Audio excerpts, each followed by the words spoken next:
નામ અને તમારો હોદ્દો જણાવો. મારું નામ ઇબ્રાહિમ સોની છે અને હું આ એનજીઓ જે અમે ચલાવી છે ને એનો પ્રેસિડેન્ટ છું. શું છે આજનો પ્રોગ્રામ અહીંયા?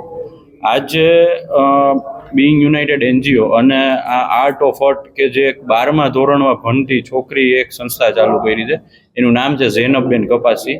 અમે સંયુક્ત ઉપક્રમે એક લોકોમાં CPR ટ્રેનિંગ અવેરનેસનો પ્રોગ્રામ કર્યો છે કે માણસોને જ્યારે હાર્ટ એટેક આવે તો માણસોને આપણે કઈ રીતે બચાવી શકીએ.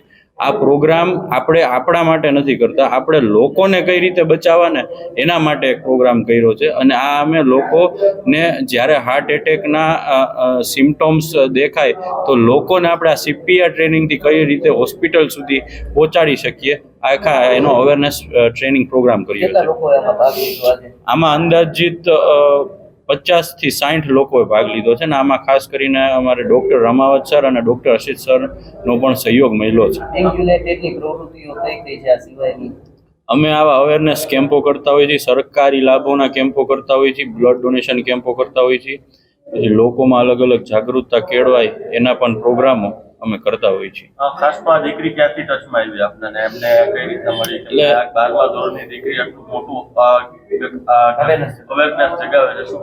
અમે ખાસ કરીને એટલે જ આ 12મા ધોરણમાં ભણતી દીકરી જે 17 વર્ષની ઉંમરમાં એને કંઈક કરવું છે, લોકો માટે કંઈક કરવું છે, એવી ભાવનાથી એ અમારા સામે આવી કે ભાઈ અમને ખબર છે આ એનજીઓ આપણા સમાજનું ચાલે છે અને એવી ભાવનાથી એવી એટલે જ અમે એને સપોર્ટ માટે આવ્યા છીએ. અને હજી જ્યાં પણ કહેશે એની સાથે અવેરનેસ કેમ્પો આ કરશી ને આ એક મુહિમ એવી છે કે આ તમારે બીજા માટે કરવાનું છે, પોતાના માટે. પોતાને આનાથી નથી બચાવવાના, પણ તમે બીજાને કઈ રીતે બચાવી શકો. કોરોના છે તો કોરોનામાં તો હજી આપણે રિપોર્ટ કરીને ખબર પડી જાય કે ભાઈ આ કોરોના થયું છે, હાલો ભાઈ આની દવા કરો, આને દાખલ કરો. પણ જ્યારે અચાનક કોઈને હાર્ટ એટેક આવી જાય છે એવી આપણે ખબર નથી પડતી ને આપણે સામાન્ય માણસ જ એને બાજુમાં હોય છે એ જ એને હોસ્પિટલ સુધી પહોંચાડવામાં બચાવી શકે છે.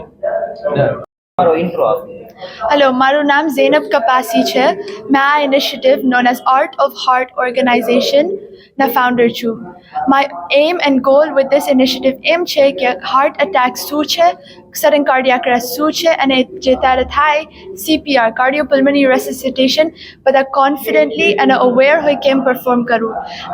આફ્ટર કોવિડ આ હાર્ટ એટેક્સના રેટ અને સડન કાર્ડિયાક અરેસ્ટના રેટ ઇન્ક્રીઝ રેપિડલી થયા છે અને આપણે કંઈ કરવું જોઈએ. As a members of a community આપણું રોલ છે કે આપણે આનું કંઈ એક્શન લઈએ. અવેરનેસ પ્રોગ્રામ શરૂ તમે ક્યાંથી કર્યું છે અને અત્યારે આ પ્રોગ્રામ ક્યાં ચાલી રહ્યો છે એની વિગત આપો. આ અવેરનેસ પ્રોગ્રામ મેં બહરેનમાં શરૂ કીધું છે. આ awareness programme Saudi Arabia, Bahrain, United Kingdom અને ઇન્ડિયામાં જારી છે. આજે ગાંધી સોસાયટીમાં પ્રોગ્રામ છે, એમાં તમે શું સમજાવી રહ્યા છો?